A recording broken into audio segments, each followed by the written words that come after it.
ആപത്തുകൾ രോഗങ്ങളും നഷ്ടങ്ങളും എന്നെ ജയിക്കയില്ല. എൻ്റെ അധ്വാന ഫലം ഞാൻ തന്നെ അനുഭവിക്കും.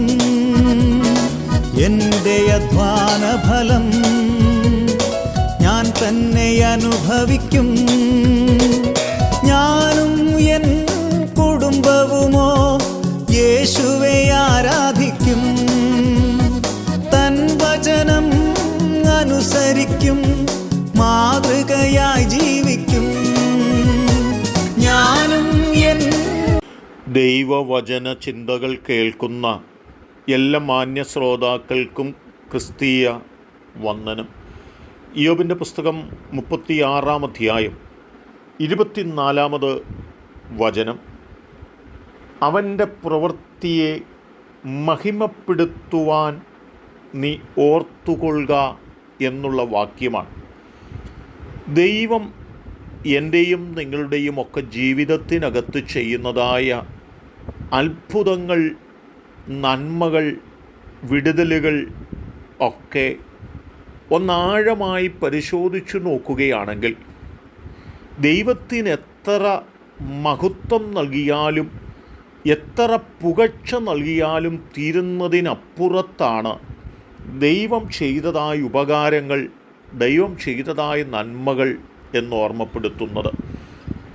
പൗലോസിനെ സംബന്ധിച്ചിടത്തോളം പൗലോസിനു വേണ്ടി ദൈവം ചെയ്തതായ നന്മകളെക്കുറിച്ച് പൗലോസ് ഓർമ്മപ്പെടുകയും അല്ലെങ്കിൽ ആ ചിന്ത തന്നെ ആഴമായി ഭരിക്കുകയും ചെയ്തിട്ട് ദൈവം തന്നെ നടത്തിയ വഴികളെക്കുറിച്ച് ജീവിതത്തിൻ്റെ ഓരോ നിമിഷങ്ങളും ദൈവത്തിന് മഹത്വമർപ്പിക്കാനായിട്ട്, ദൈവത്തിന് സ്തുതിയും സ്തോത്രവും ആരാധനകളും അർപ്പിക്കുവാനായിട്ട് താൻ മനസ്സുള്ളവനായിരുന്നു എന്നുള്ളത് മാത്രമല്ല, എഫേസ്യ ലേഖനത്തിലെ ആഴമായ 2 പ്രാർത്ഥനയിൽ പൗലോസ് ഇങ്ങനെ പ്രാർത്ഥിച്ച് ഓർപ്പിച്ച് പറയുന്നുണ്ട്. അവൻ്റെ വിളിയാലുള്ള ആശ ഇന്നതെന്നും വിശുദ്ധന്മാരിൽ അവൻ്റെ അവകാശത്തിൻ്റെ മഹിമാധനം ഇന്നതെന്നും അവൻ്റെ ബലത്തിൻ വല്ലഭത്വത്തിൻ്റെ വ്യാപാരത്താൽ വിശ്വസിക്കുന്ന നമുക്ക് വേണ്ടി വ്യാപരിക്കുന്ന അവൻ്റെ ശക്തിയുടെ അളവറ്റ വലിപ്പം ഇന്നതെന്നും നിങ്ങൾ അറിയേണ്ടതിനും പ്രാർത്ഥിക്കുന്നു. ദൈവം ചെയ്തതായ അത്ഭുതങ്ങളുടെ മഹിമ അതെത്രമാത്രം വലുതാണെന്ന് പൗലോസ് ഓർപ്പിച്ച് ഉണർത്തുകയാണ്.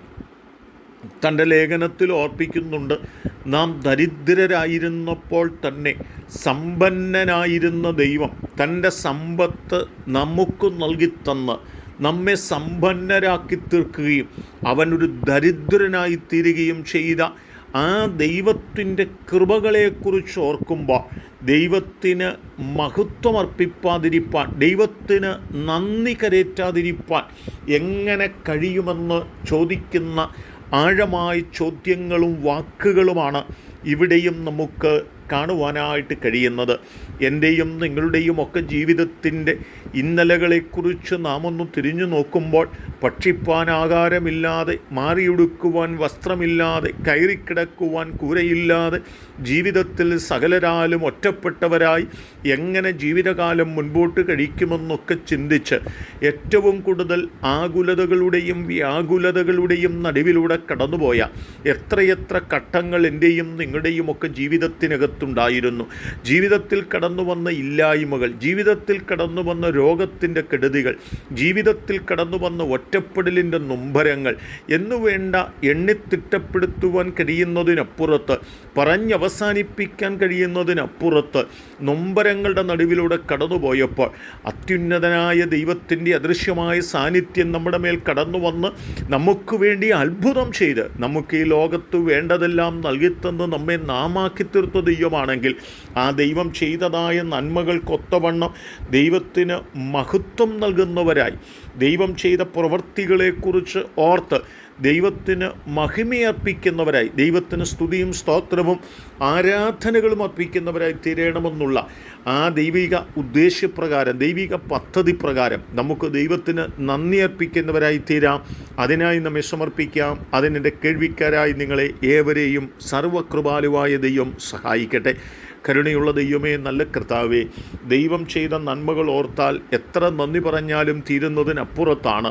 ആ ദൈവിക നന്മകൾ ഓർത്ത് എന്നും ദൈവത്തിന് മഹിമയർപ്പിച്ചുകൊണ്ട് ഞങ്ങളുടെ ജീവിതം മുൻപോട്ട് കഴിപ്പാൻ ഞങ്ങളെ സഹായിക്കണം. ദൈവം അങ്ങനെ ചെയ്യുന്നത് കൊണ്ട് സ്തോത്രം. യേശു കർത്താവിൻ നാമത്തിൽ തന്നെ ആമേൻ.